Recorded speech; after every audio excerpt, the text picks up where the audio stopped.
Begin. Thanks everyone for joining us on our final brown bag for the fall semester. So we are Cooperative Mobility for Competitive Megaregions, also known as CM2. And I'm Sandra Charletta. I am the Assistant Director of Administration for CM2. And today we're going to be having some guest speakers from our partner institutions. So generally our brown bags have been in person, and so generally just limited to our UT researchers and students. But with a virtual opportunity, we really wanted to be able to open it up and bring in our researchers and students from across the consortium. So first, I just want to say thank you guys so much for joining us here today. I'm really excited to see your presentations and just have the opportunity to highlight the great work that you guys have been doing on behalf of CM2. So first, as I kind of mentioned a little bit earlier, we are going to have two presentations. First, our first guest is Lydia Daguerre, who's a second-year graduate student at TSU. She's currently assisting Drs. Carol Lewis and Gwendolyn Goodwin in the Center for Transportation Training and Research. Lydia is going to present TSU's most recently submitted research report from CM2 focused on equity in transportation. So Lydia will do her presentation, after which we can have some Q&A. So if you have questions while she presents, you're welcome to put it in the chat and we can share that afterwards. And then have about a 10-minute chat focused on questions that you have for her and her presentation. And then we'll transfer it over to the Move Together team from UPenn. So, and then after their presentation, we'll have additional Q&A for them specifically. And then I will be making some general announcements about upcoming events after that. So that is how we will be moving forward for today. So as I said, I'll go ahead and turn this over to Lydia and her presentation, Application of Equity Rubric Showing Purpose and Need for Rural and Low Density Communities Near Megaregions. So I'll go ahead and stop share my screen so that Lydia, you can go ahead and pick it up. Thanks.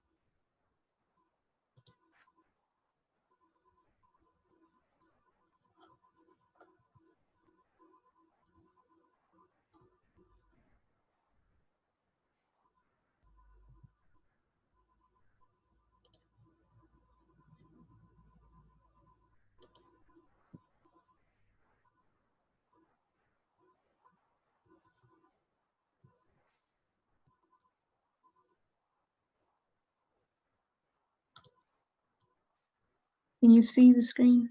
Yes, we can. Okay. Then pop one more. Okay. Good afternoon, everyone. My name is Lydia Daguerre, as introduced, a grad research assistant with the Center for Transportation Training and Research.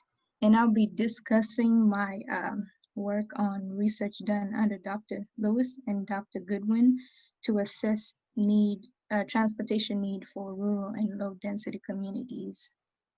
The need for transportation in rural communities is often overlooked because it doesn't seem as critical as that of urban areas.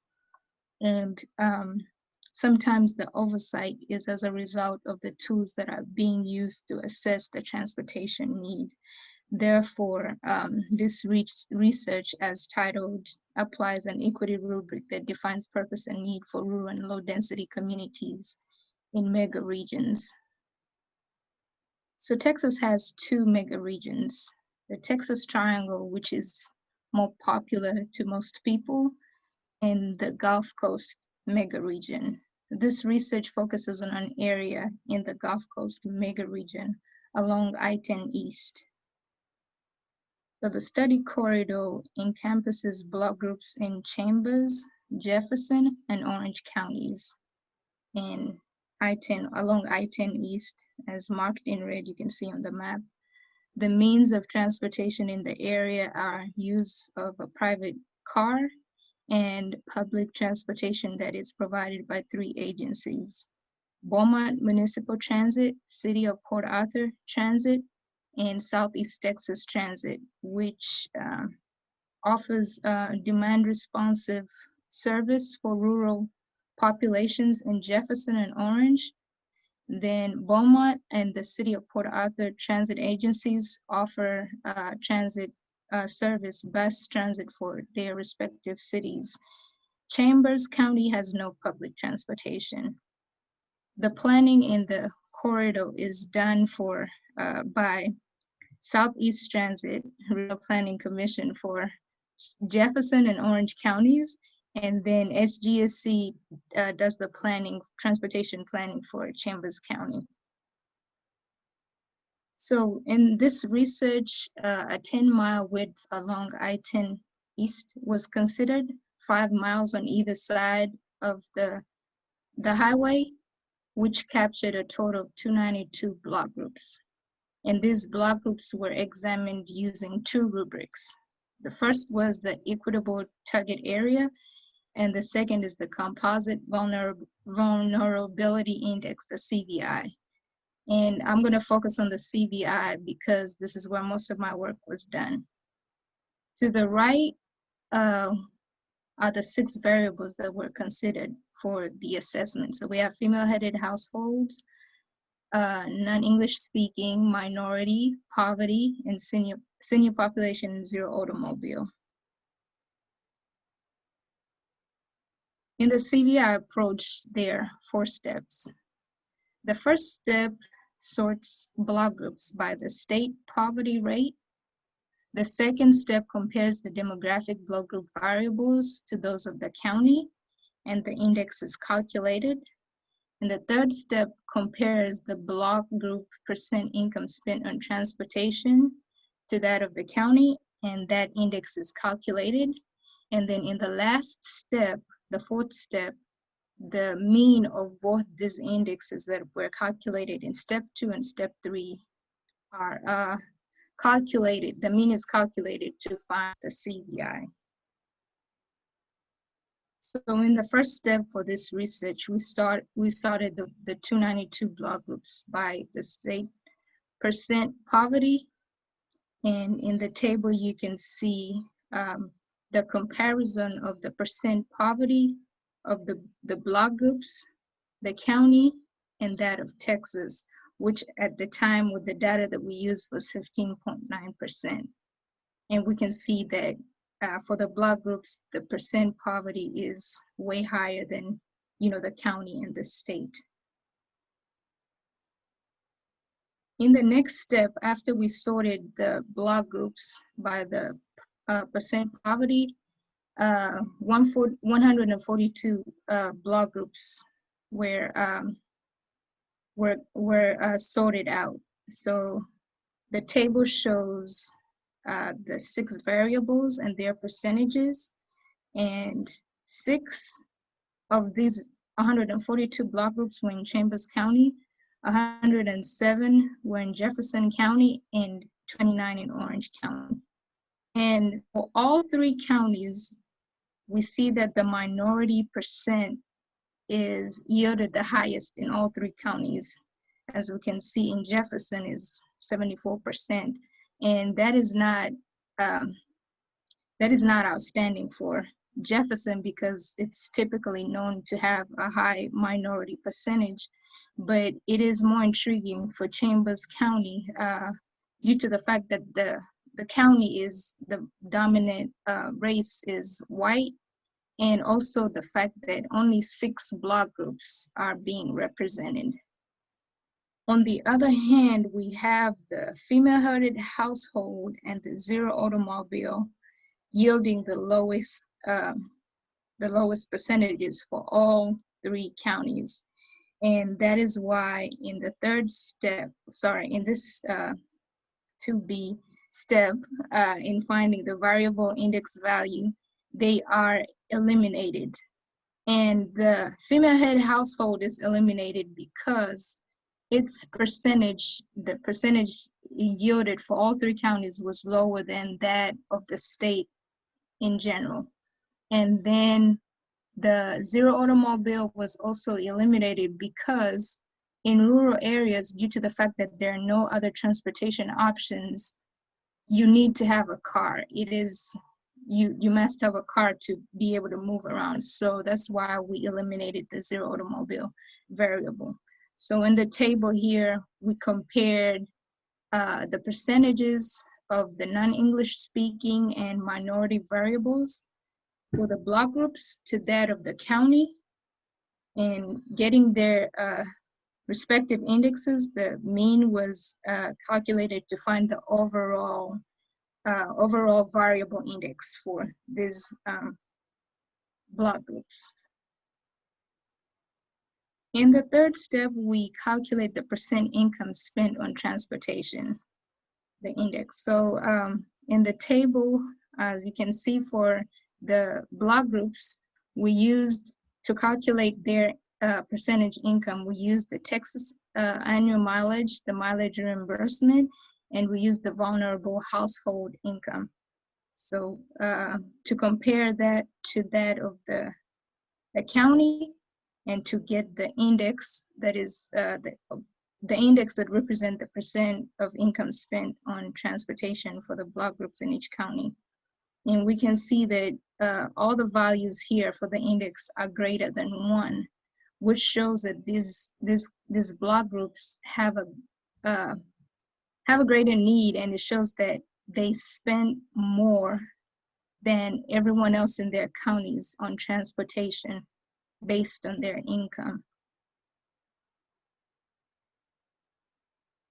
In the last step, the fourth step, in finding the CVI, we find the mean of the overall variable index value and that of the income spent on transportation to find the CVI, which is on the last column.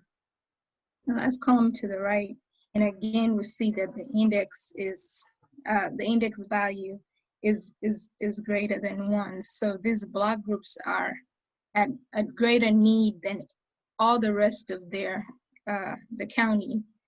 And we see for Chambers, it has a value of 2. And this is as a result that in Chambers County, the median income for the household, the mean household income is over $70,000 as compared to that of the vulnerable household income. So it brings a larger gap between the general county and then these block groups, the 6 block groups. So it really shows that the people in these 6 block groups have a greater need as compared to their county. So in conclusion, in summary, this research recommends the CVI to be used to plan for rural communities because it considers the socioeconomic factors that are usually not, considered if traditional or if the same tools that are used in urban areas are used to plan for rural areas. And also, through this research, we recommend non-traditional public transportation options. And as we saw the index values that showed the greater need and even income spent on transportation, just options that can reduce the cost or give more options to these people that are in need. And we suggested shared riding, like coordinated carpooling or van pooling, and subscription bus service where people can sign up on a platform, and this service is usually offered by maybe a private operator or a transit agency or even employees for companies that work with people in those communities, and people can sign up for this that use this service regularly, so it can meet that gap that the regular mass transit does not meet. And then subsidized TNCs like Uber and Lyft, so it's not too expensive for people in these areas. And that concludes my presentation. Yeah. Any questions?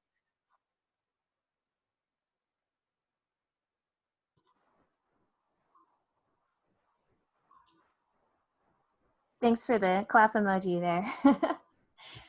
Thank you so much for your time, Lydia. If you You're have welcome. any questions, we can put something in the chat or, of course, unmute, and I can go ahead and unmute you so we can ask some questions.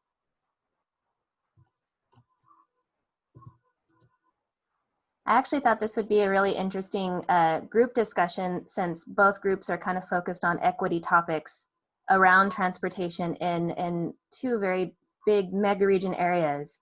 So I'm not sure, like I was curious to see if there was any sort of way we could talk about both regions together. So, and I see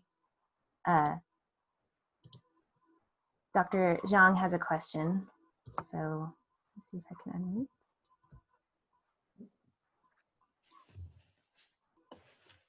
Hello, Lydia. Hello, how are you doing, sir? Good, good. How are you? Thank you for sharing with us your very solid analysis. I'm very interested in learning the study outcome you just showed us. Curious, you mentioned that you look at the 10-mile in width along I-10 East corridor, right? Yes, sir. So I wonder why you choose this 10-mile bandwidth, or potentially because you are looking into the Gulf Coast mega region, then along the corridor, what would you expect in terms of the role or the utilization of I-10 or some other transportation infrastructure may help improve the welfare of the vulnerable communities or households. So it's kind of like a twofold question. One is technical, and it's got 10-mile width, and which communities or which areas or block groups you have covered, and then by focusing on that corridor, what would you expect that either I-10 or other transportation infrastructure may play a role to improve the welfare of the vulnerable households along the corridor or in the Gulf Coast mega region. Thank you. Okay, I would say that for the communities along I-10, I believe that with the options that, considering the public transportation, it will be easier to connect them in a way with having that mega region to connect them to a bigger highway, so they can be able to maybe move from this city in this county to another, to be able to have access to jobs, or you know how people work in Dallas and or live in Houston and can travel to Dallas or something like that, that can give them access to this freeway with the options that we've suggested. Because if they don't have that access at first from where they're living to connect to this freeway, even if the freeway is there, they won't be able to use it. So they're kind of like cut off. So I would think that would the options will help connect with I-10, which goes through all the rest of the cities, even in Houston to Beaumont, and the rest that are in that mega region. So for the region as a whole, it helps the people to come up and be able to access healthcare, school, education. So that's the way that I can see that it can help. The 5 mile on either side, or the 10 mile width, I don't know, really. I can't I can't answer that one. Yeah.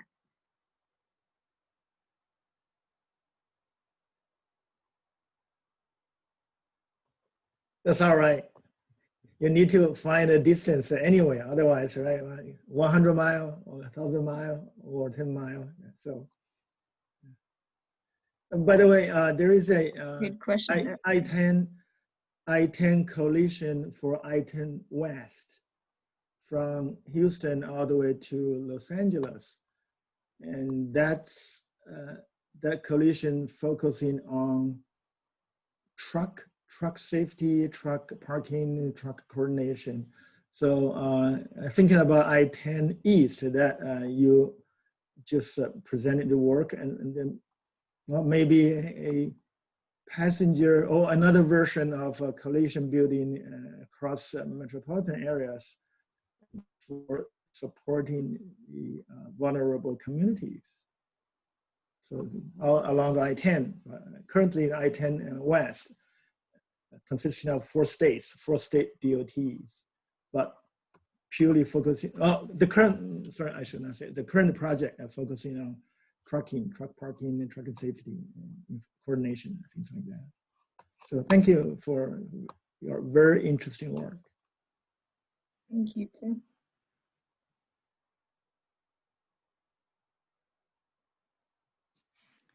I sort of had something I was wondering about.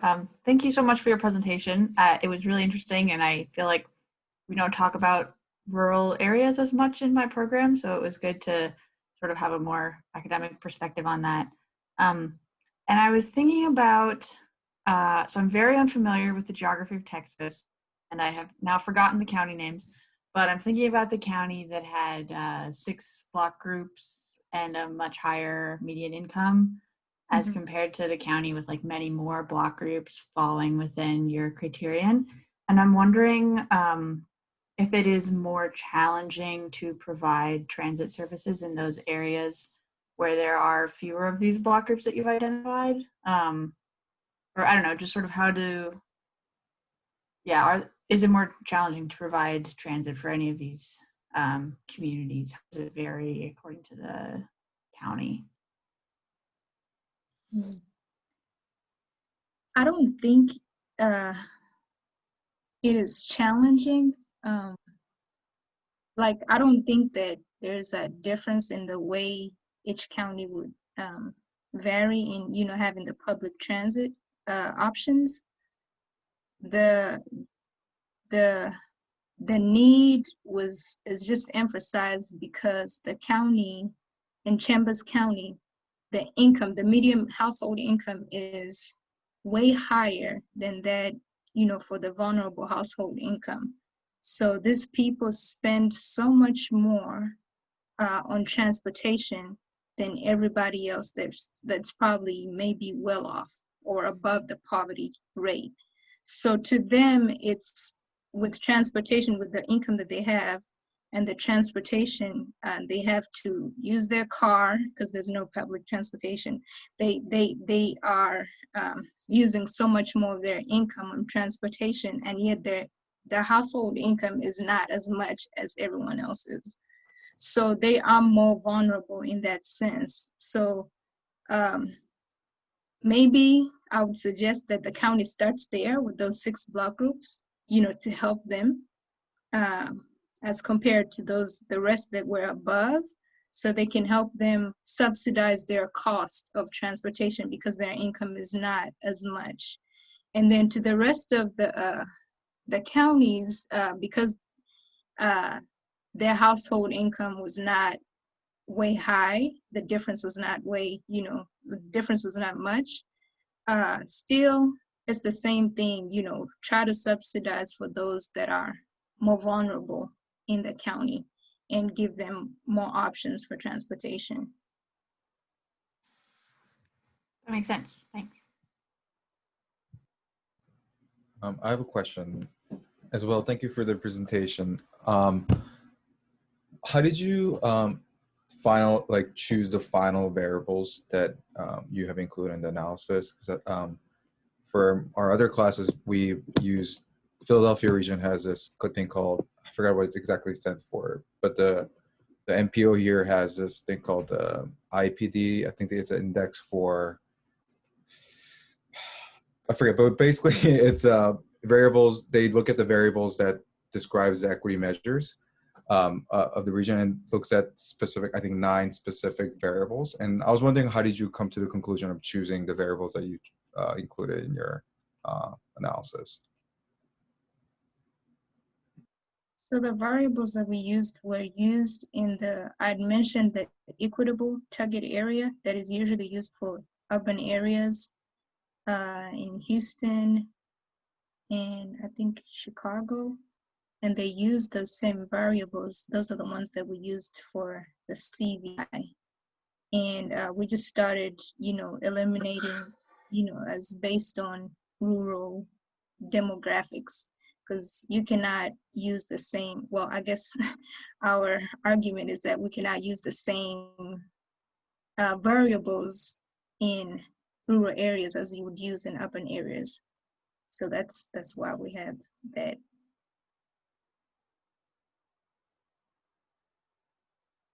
Thank you.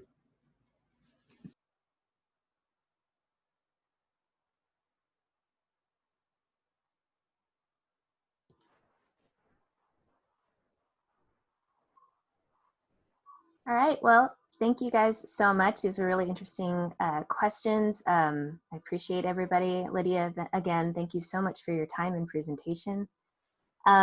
We'll go ahead and move forward to our next presentation, which is with the MOVE team from UPenn. So Camille Buggan, Emily Kennedy, David Park, and Kate Sutton are second-year graduate students at UPenn. And you guys, we actually highlighted your presentation because you won an award earlier this year, so congratulations.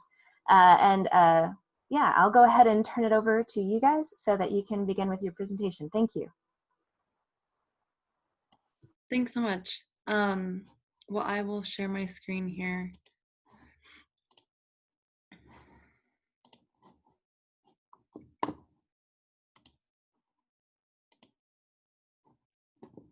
Great. Well, thank you for having us. It was great to hear Lydia's presentation, and definitely cool to have this space to kind of open up and discuss these equity issues as they relate to transportation. So, so me, along with Kate, David, and Camille, we came up with this this Move Together inclusive mobility model for Philadelphia for the Intelligent Transportation Systems Engineering Emerging Leaders Global Challenge Program. It's a very wordy name, basically, but it was this competition earlier in the year, and we were part of the Americas division. And so we created this inclusive mobility model as part of that competition.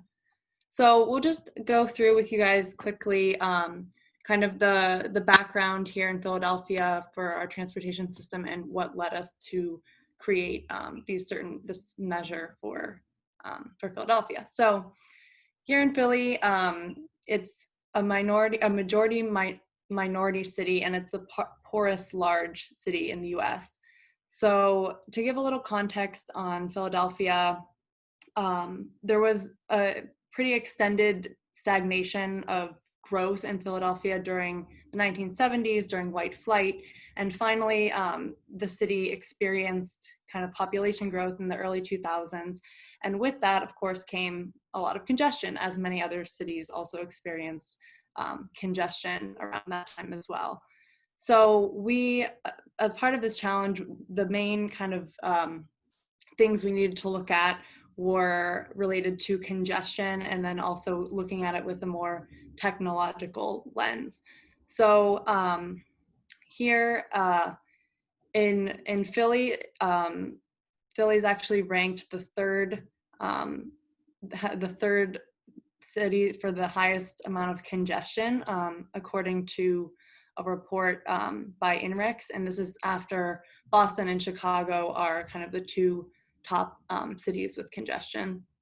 And so David and Kate will kind of go further into our mobility model, but within our model, we focus on public transit as the best way to improve inclusive mobility because we see it as the best way to reach the most people and it provides the most options for residents here in Philly. So within our model, we identified 3 major issues. So like I said, congestion was kind of one major issue. And then following that, the insecure funding that the transportation agency, it's called SEPTA, it stands for the Southeastern Pennsylvania Transportation Authority. And so because of the COVID pandemic, many transportation agencies are also facing extreme funding issues. But adding to that, the pandemic is also the fact that there's a piece of legislation called Act 89, and this was a piece of state legislation that passed in 2013 in Pennsylvania, and it allocated $450 million to public transportation annually. And this is set to end in 2022. And this was a substantial portion of SEPTA's entire budget.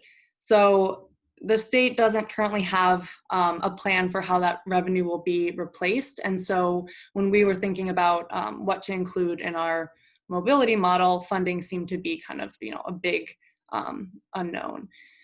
And then thirdly, we also looked at the fare structure burden.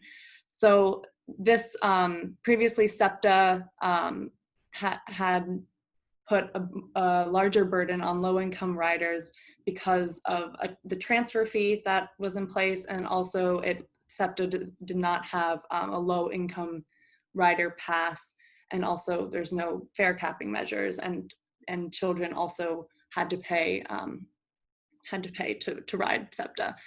Now, I will add that this has changed since we created this report, and earlier this summer, SEPTA eliminated the transfer fee and has made it so that children do not have to pay. So some of these fare structure things that we've identified have since changed, but initially for a while, SEPTA's fare structure burden was very much an issue. So as we considered our vulnerable users in this model, we focused on people without access to a vehicle and low-income people because they are the most reliant on transit. And so our model focuses on people of color, and based on demographics in Philadelphia, they're most likely to be lower income. So here in this chart, you can kind of see that the majority of Philadelphians without a car fall into demographic of being African American, and then also with median household income as well. You can see that kind of how that plays out in Philadelphia. And so this is our proposed mobility model. So the model focuses on improving curbside management and better pricing vehicles that contribute to congestion, and using that money to direct it towards SEPTA, the Regional Transportation Service, and that would allow SEPTA to then improve fare structure and new fare collection tools, which Kate and David will go further into.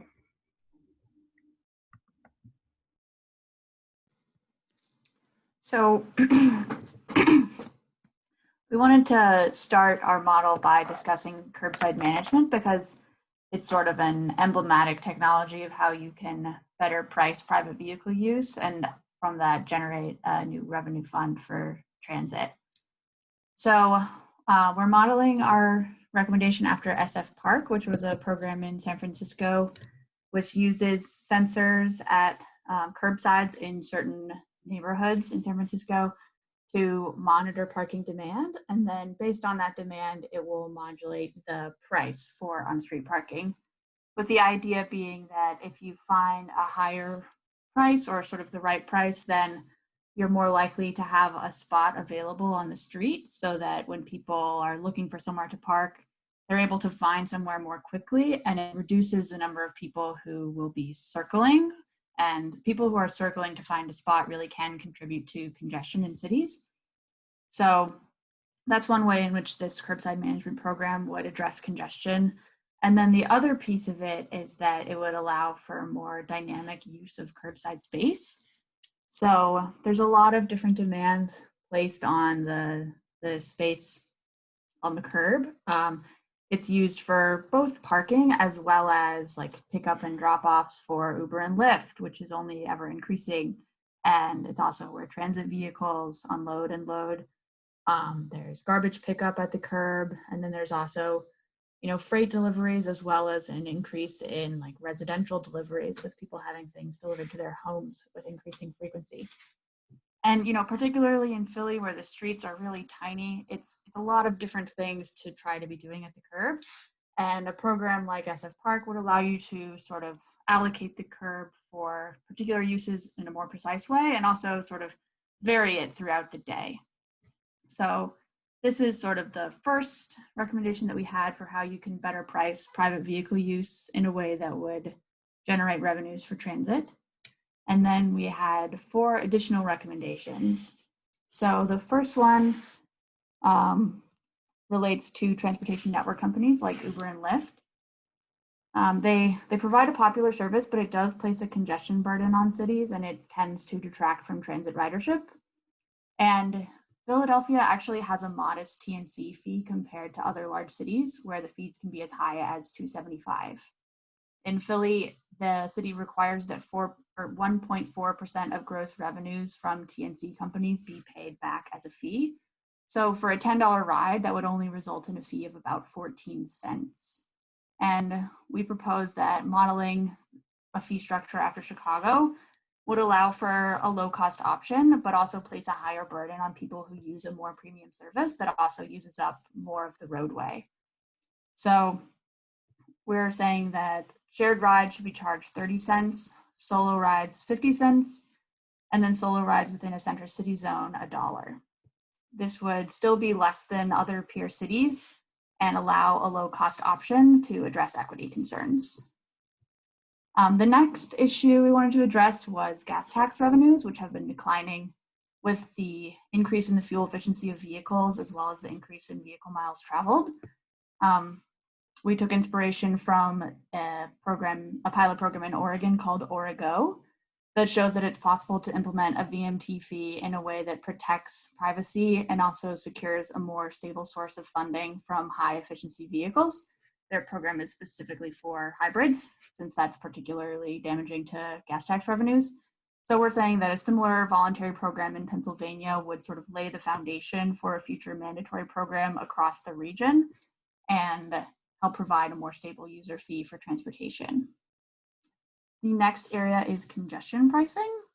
So the Southeast Mobility Partnership estimates that congestion pricing would generate $200 million in annual revenue in the Philadelphia region, which would be a substantial portion of the $450 million in payments that come from the Pennsylvania Turnpike Commission that are about to be eliminated. So it would be, a substantial boost to the budget if some of that were able to be directed towards SEPTA. And reduced congestion would also improve speeds for buses, which is a more predominantly low-income mode. And buses in particular have also seen a decrease in on-time performance in the center city zone, where we have seen a lot of the increase in congestion lately. Income-based discounts would also help make this proposal more feasible for low-income populations. And then the final thing is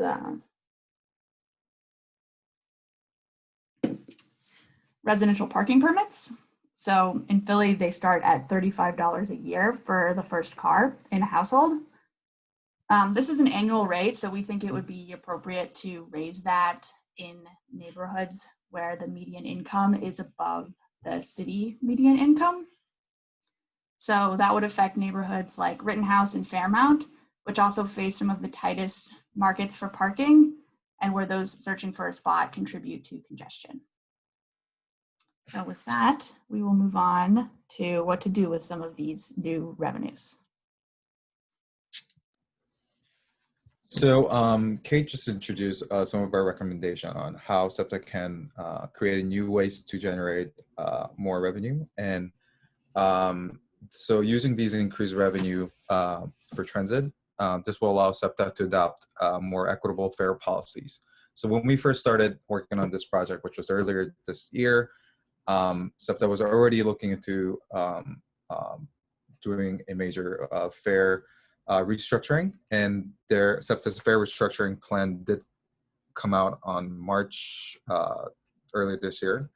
And then the changes went into effect in July. But because of the pandemic, there was a lot of talks about how this would impact the agency in terms of the revenue. But SEPTA did indeed go ahead with the proposed changes, except for the SEPTA key base fare increase that you see on the second line. So this represents a very important step towards a more providing more affordable, equitable, and inclusive transit system. The goal of this plan was to reduce costs for low-income riders.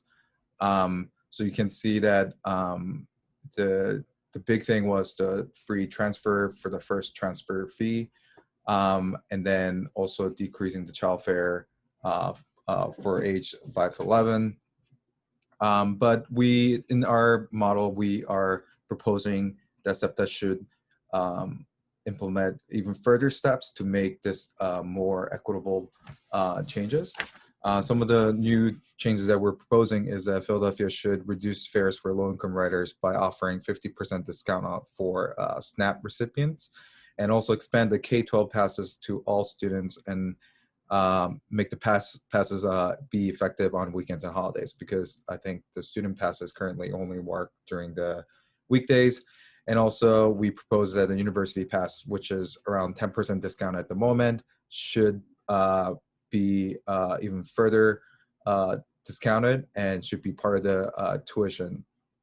And also establish free fares for children under 12, and completely eliminate the transfer fees. So while we do think that the proposed change from the SEPTA was a great step, but we think that SEPTA can go even further on ensuring more inclusive system for all Philadelphians. And beyond the fare restructuring, updating the current pub fare collection process is another solution for promoting public transit usage. The outdated fare collection policies not only discourage new transit riders, but also disadvantage those who depend on the public transit. The first one that we're proposing is a fare capping policy, where the transit agencies cap single fares paid by riders when they reach the price of a daily, weekly, or monthly period, then providing free rides until the end of the time period. So this allows riders who cannot afford to pay weekly or monthly passes in advance to kind of work up to paying when they use it, but not have them pay more than those who could afford to buy these passes in advance. Another idea is improving the contactless mobile payment system. So currently, SEPTA has the program, SEPTA Key program, which is you can load the money into the card and you can use it to use the SEPTA services. But we're proposing that directly allowing the Apple or Google Pay type of payments at the turnstiles and bus fare boxes will help with creating more friendly environment for increase of public transit usage. And also there is a initial cost of the key card, which is priced at $4.95 at the moment, that could deter some users from purchasing the technology. Next page. So yeah, those are the ideas that we propose in our model, but we do realize that our model does have limitations. We had a particular scope where we primarily focus on the use of transit to remedy congestion by redistributing wealth between vehicle users and those who relied on transit as a way of supporting this lifeline service in a time of great financial uncertainty. So especially with the pandemic, the narrative has changed a lot, but we really thought that focusing on the transit was a key to providing more inclusive mobility for all Philadelphians. We recognize that we did not address a lot of the other vulnerable users like elderly or address the ADA accessibility. Part of the reason was the elderly, SEPTA already has a senior program, pretty comprehensive elderly programs. And also we recognize that we did not address the ADA accessibility in full in our model. And another thing that we failed to include was the traffic safety, particularly affecting the pedestrian and cyclists. And we recognize it's a big issue, but we, just because of the scope of our model, we did not address it. I think if we have more time to think about this in a more comprehensive way, we will try to address these vulnerable, other vulnerable users and traffic safety in full to really provide a more comprehensive, inclusive model. We just wanted to recognize that. So this model that addresses congestion and transit funding vulnerability via users' fees and private vehicles is all the more relevant in post-COVID landscape. So during the height of the pandemic earlier this year, the Transit Center estimated about 36% of the workers continued to commute on transit during pandemic, showing the importance of the transit for basic societal functioning. Meanwhile, as people return to work, they may feel more inclined to drive and foster social distancing. This could create more congestion. So financial accessibility of transit will be crucially important as we face the issues that's coming to our country after the COVID. We still believe that our model will be applicable and helpful in creating a more inclusive mobility structure for all Philadelphians. I think we do recognize that the federal support will be particularly needed going forward as well, because the revenue of these transit agencies, not only Philadelphia, but other cities around the US, has been particularly impacted. So we will be keeping an eye out on how the federal government will be approaching in terms of how to keep our transit system intact. So I think there's a lot of opportunities for us to really broaden our research and look into going forward. And I think that's it for our presentation. We'll be happy to take any questions that you might have. Great, thank you guys so much. I just wanted to welcome Dr. Eric Guerra to our chat. Thank you for joining us for this presentation today. Thanks for having me. Sorry for arriving late. I was in a curriculum committee meeting, so I had to miss the first bit. I don't have a question. I just wanted to say the parts that I saw really terrific. I came in on the congestion part. I'm particularly impressed. I think you do such a good job of taking a suite of realistic but ambitious approaches and combining them to get something meaningful done. Like I think everything that you're proposing is doable there, and I really applaud your kind of work on picking out some targeted areas of intervention to focus on, where kind of the collective effect will be greater than the sum of its parts. So again, I wish I had seen the beginning, because I imagine it's also as strong. So thank you.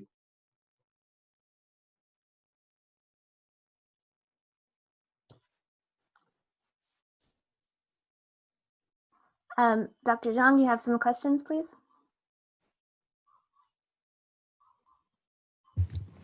Well, how about we have the students first. I saw someone having a question, I guess, from the student. I have a question. Okay, yeah, absolutely. I think at this point we can all just unmute, and I mean, it's a kind of informal chat back and forth. So yeah, absolutely. Okay, so I had a question about the curbside management part, where you spoke about having to just paraphrasing, allocate times, different times of when people are picked up or different spaces. And I was wondering with the part for the vehicle miles traveled, how would you deal with commercial vehicles that are traveling, all over? It would seem unfair to them, to kind of charge them because of having traveled. Maybe if I'm not understanding, it well, but how would you deal in a sense with that? Uh,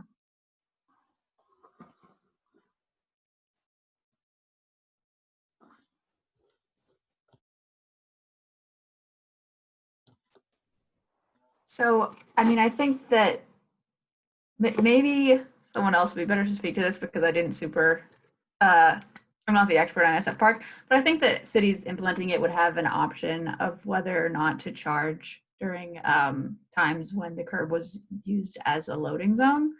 Like usually they'll leave some early hours open for deliveries with the idea that like you get that sort of traffic in and out in the morning, then it leaves more room for passenger vehicles later in the day.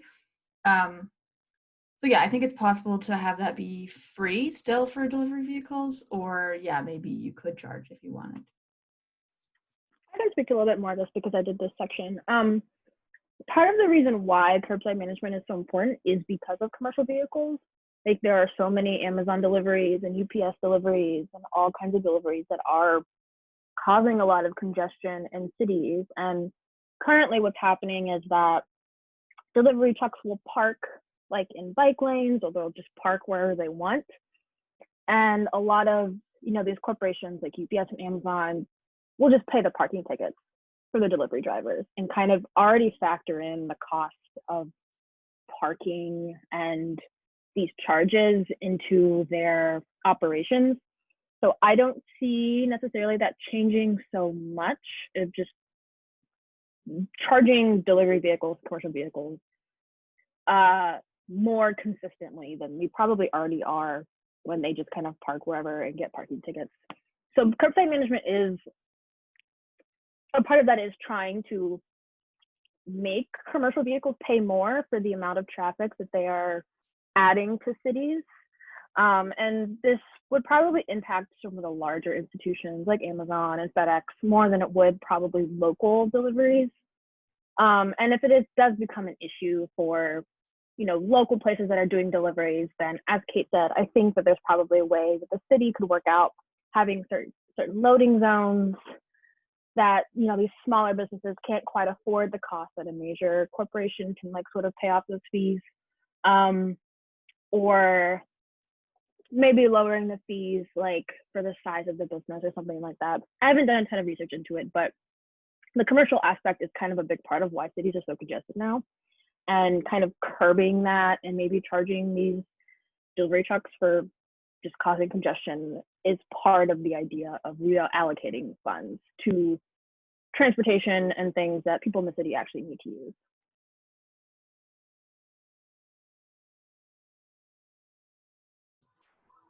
Thank you.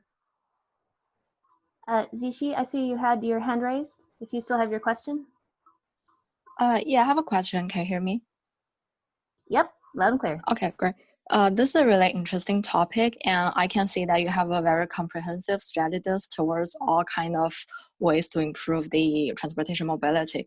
So my question is kind of detailed about the low-income family, because I also did some research in the transportation equity towards the low-income family. So I wonder how are you going to identify those low-income, because unlike other variables like students, it's easy to say that that is a binary variable. You identify the student or not. But for low-income family, what is the criteria for you to identify those? And in practice, how are you going to identify those people? Like when they take on the bus, will they automatically pay less than those who are not identified as low income?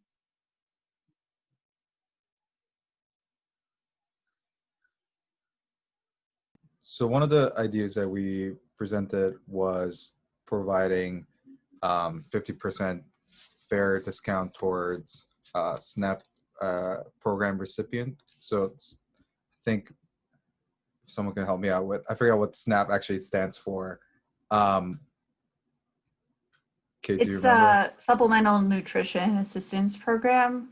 So the way that I think a similar program in Philadelphia would be Indigo, which is the bike share system.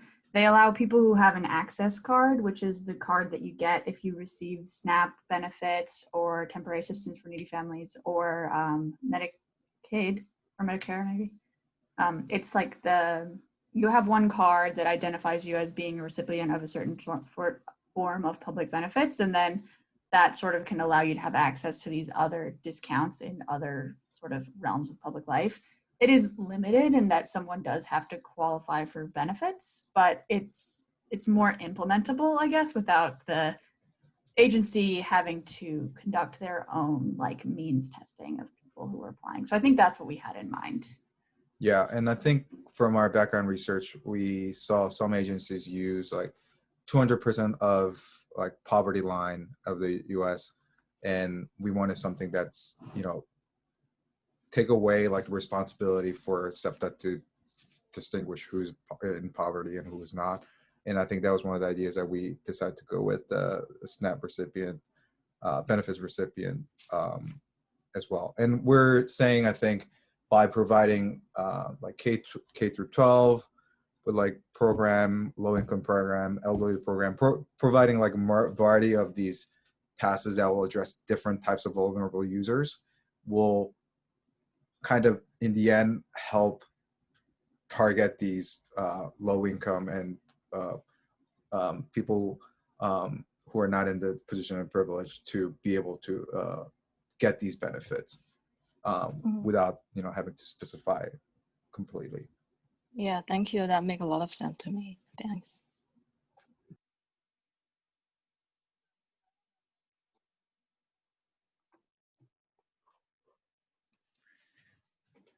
Hi, good to see you, everyone. Good to see you, Eric, and the Penn team, also the TSU team. And a quick comment here is that the pandemic, COVID-19 pandemic, makes very difficult for people to see each other, even though they are just living nearby. In terms of face-to-face, for example, I have not met with Sandra at all since she joined the center. We both live in the same city. However, the benefit of working everything online is that we overcome spatial barriers. So it's the first time that our Brownbag series have presenters from our partner institutions, regardless where you are, in Philly or in Houston. So it's really nice. The plus side of going virtual. So thanks to Sandra for working this out. It's kind of a new format of our CM2 Brownbag.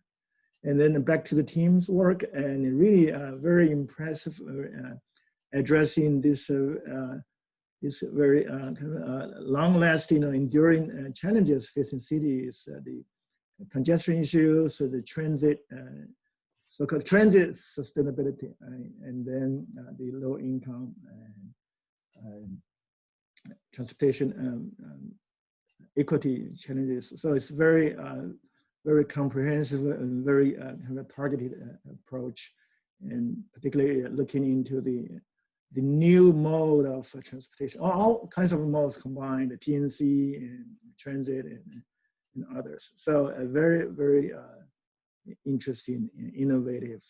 And then I do have a question though, may sound a little bit picky because your work is so comprehensive. And so I saw one slide showing that the pricing strategy, pricing on TNC, Uber, Lyft, right? Kind of charging a fee for them. And eventually, whatever taxes or fees imposed on TNC eventually will transfer to the users. Right? The TNC company, it's not going to subsidize that. So some studies, and not very concrete, but some studies are showing that TNC mainly attracts a big chunk of users from transit, conventionally transit users. And some are shifting from driving to TNC. However, probably a significant portion of TNC users coming from transit users, or some portion, and I do not know that figure in Philly or other cities. So how that may affect the transit users, transit riders, potentially. Certainly needs lots of research work to see whether or not it's a valid question, concern or not. Just thinking kind of out loud. Thank you.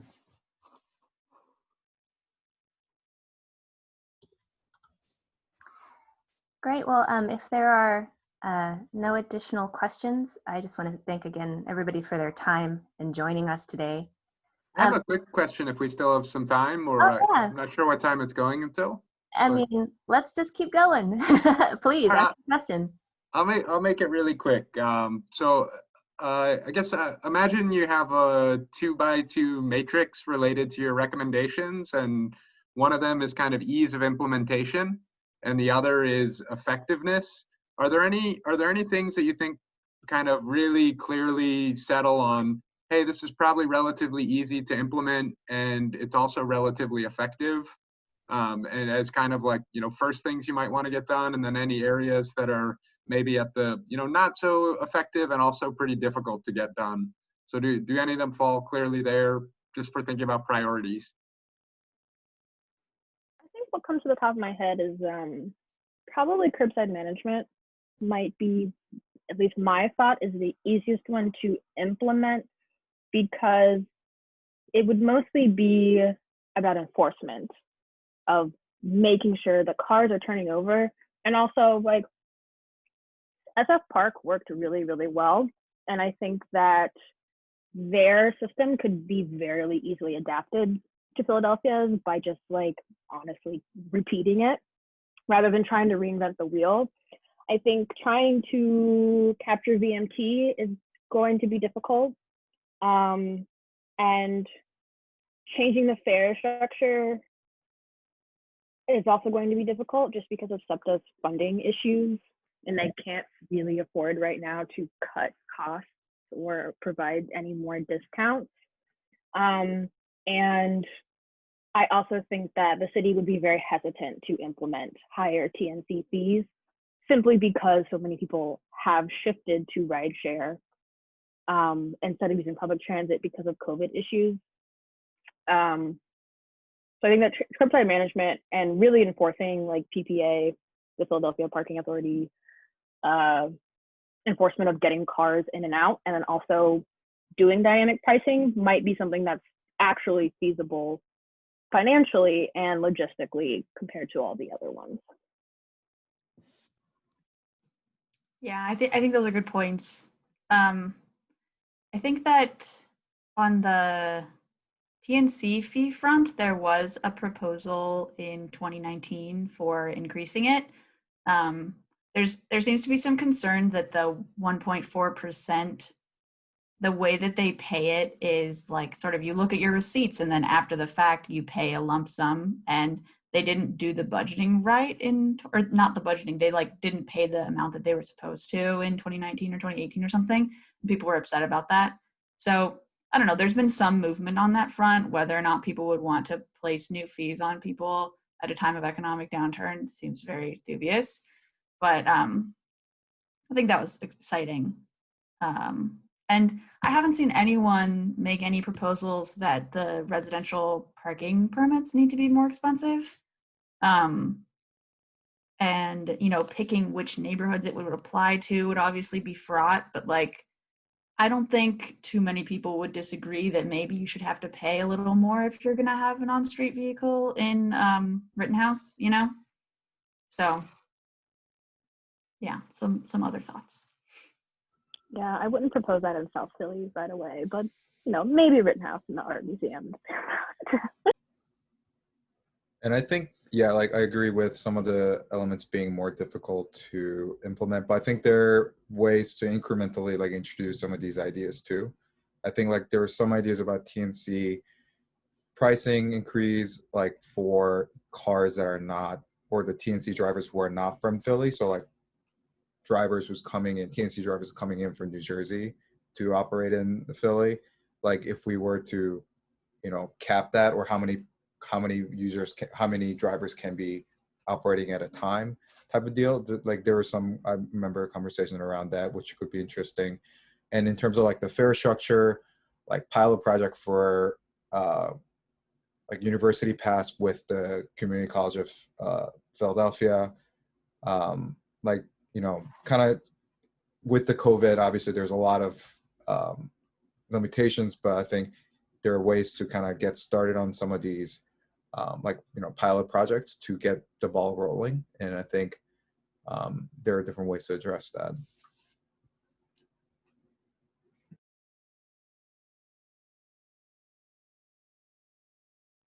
Thanks so much. Great, thank you guys so much again, everyone for your time. I do have to apologize though. Doctors Carol Lewis and Gwendolyn Goodwin did try to log on to join our conversation today, but had issues. UT Austin has like security levels that make it sometimes challenging for outside university people to log in. So I hope you guys didn't have too much issues, and I apologize for that. I'll double check to make sure in the future when we have open events like this to make sure it's much more accessible. So TSU was trying to log on and they couldn't, so I apologize on that one. But I think we had a really great discussion. I just really appreciate everyone joining today, and yeah, thank you very much. I did want to share a couple of additional announcements for events moving forward. So to focus on, oops, actually I clicked on the wrong thing, but we have a couple of events right now moving forward. First, just as before, we have had opportunities in the past to have a fall exhibition, and generally it's been an exhibition for UT Austin researchers and students only. But now that we have a virtual platform, we'd like to open up this exhibition to all of our consortium partners. And so I had sent an email out today to TSU, UPenn, LSU for our exhibition.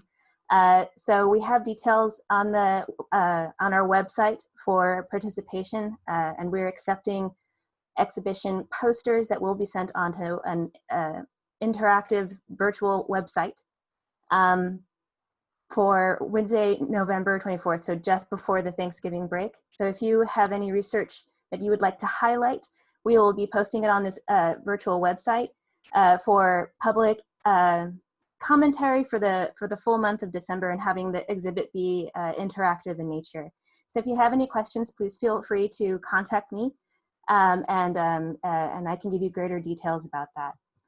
Additionally, we have our December symposium event on December 3rd and 4th. That will be Zoom workshop events hosted by Penn and also UT. So it will be panels, we'll have keynote speakers and workshops. That information is also available on our website for RSVP. So we hope that you also join. And I just also wanted to mention that TSU will be hosting a workshop event on December 10th. It's focused on mega regions, and that is also on our website and Twitter and other social media accounts. So like I said, just wanted to share those upcoming events with everybody. And if you have questions, please feel free to reach out to me. Thanks. Thank you. Thank you, Sandra. Thank you. Thanks, everyone. Congratulations. Thanks Thank so you. much. Yes, congratulations. Thanks. Bye, y'all. Thank you all. Bye-bye.